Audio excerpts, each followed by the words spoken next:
Hey fellas, it's 265 Chevy here on July 23rd, Tuesday. Okay, another update on the wall. Let's see. See, I got this in. It's been raining so much here every day. But last Saturday and Sunday it rained, and I couldn't really get that much done. So, but I got I got the steel all welded in. Let me so got that all done. This is pretty much how, bolted it to the purlin. This one is a 3-inch piece. So because of the plywood, it'll come half here, and then it'll come half there, and then I'll screw it to there, screw it to bottom, and the angle iron at the top. This is only 1.5 inches, and same thing. I don't know if y'all can see that. Bolted it to the purlin, and I made a nice long piece and bolted it to the purlin here. Now the problem that I feel, what Pawpaw was saying, this definitely has a little belly. So Pawpaw Bob. So I'm gonna have to make sure that I raise this up to 44 feet. That I raise this up so I can screw, so the screws don't, make sure that it goes right up in the center. So I'll raise it up a little bit. You can see the line that I popped. So this will go up there like that. And I raise it up and it'll go to 44. It's probably about a 1/2 inch down. So I'm gonna have to make like a little, a little out of piece of wood or something, just so I can prop it up there when I screw it. So this is 11/32. I bought 15/32, so that's what I'm gonna use. A little bit thicker material, not much, almost 1/2 inch, and that's pretty much how it's gonna go.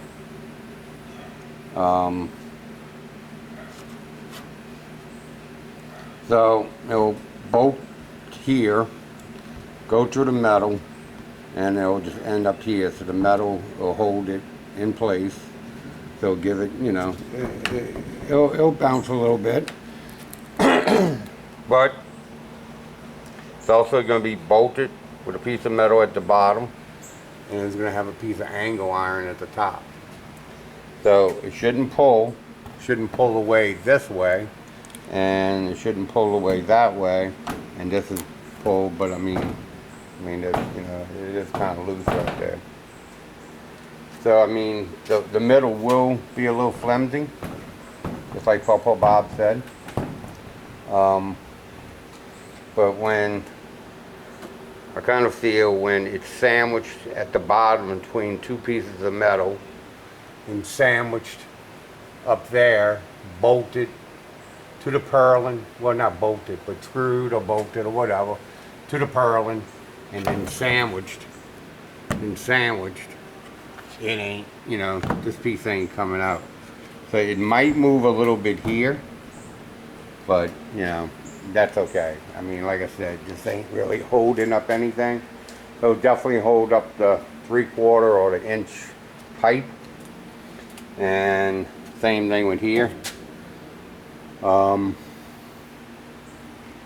Just trying to rig it up as I go, because I really don't want to build a wall, even though it's probably the right way to do it. But I don't want to lose those inches. So this way I'm only going to lose 1 inch total. And I normally couldn't get it all the way back here anyway. So now, I'll be able to put some stuff on the wall, and it'll be able to hold some stuff, I think. But we'll see how it goes. This rain will go away. But I went and got all those materials today. So the next part is I'll start here. I'll cut a piece of wood here, fit it in, and then I'll cut this, and I'll do this, then this. Then the first sheet will go this way, So I'll put the insulation from right to left. So I'm gonna put the plywood from left to right, and then we'll have a little piece right here or whatever. But this is pretty it's sticking pretty good.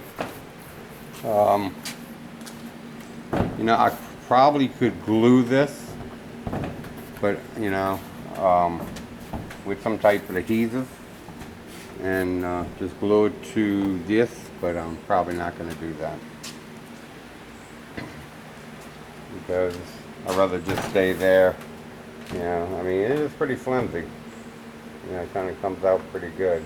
I mean, I could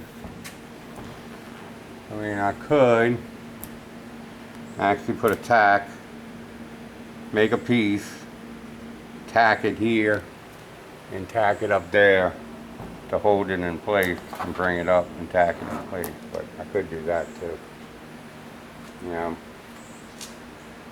I gotta think about it a little bit, but I think this will work.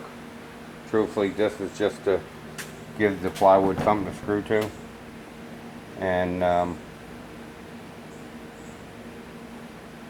so I think when it's sandwiched at the bottom and the top, I don't think the plywood has any place to go. Since, I mean, this is half-inch material. I mean, close to half-inch, 15-30 seconds. It's pretty, decent thick stuff. So, I mean, it will be flimsy. It can't be that flimsy. But I ain't gonna be able to tell until after I get the first piece up there and see how it fits. Because the way I'm gonna do it is that it's a 4-foot section. So I'll measure 4 feet out, and I'll cut a 4-foot, or 3.5, because I want to overlap the angle iron over the seams. So so probably 3.5. So I'll stop here somewhere, wherever this stops. So I'll probably go a little bit further than that line right there with the angle iron. So I put a bolt right up in there, and then I'll go there, and then I'll have the bolt. Next bolt will be there. It's also going to be bolted up there. And then what I figured out is between this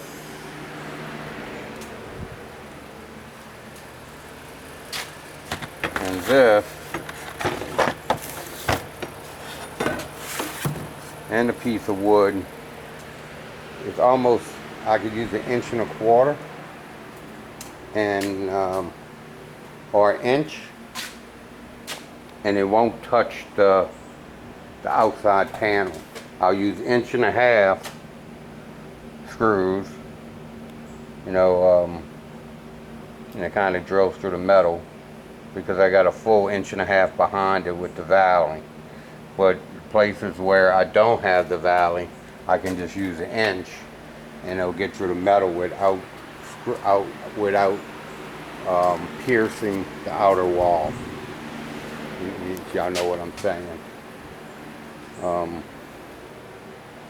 Sunday, I was working down here. It was pouring down rain, and I had my canopy up, my other one, which already took a bite before, and it totally wiped it out. So I had to go buy another one, and I had to modify that one because I couldn't put it up by myself. So I drilled holes in the legs so I can click it up, like 3 different spots, one at a time, so they don't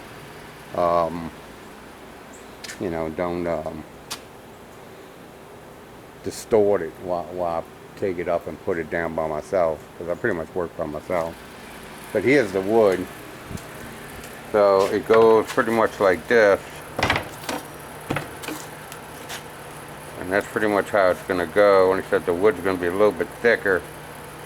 So here's the 1 inch screw, and you can see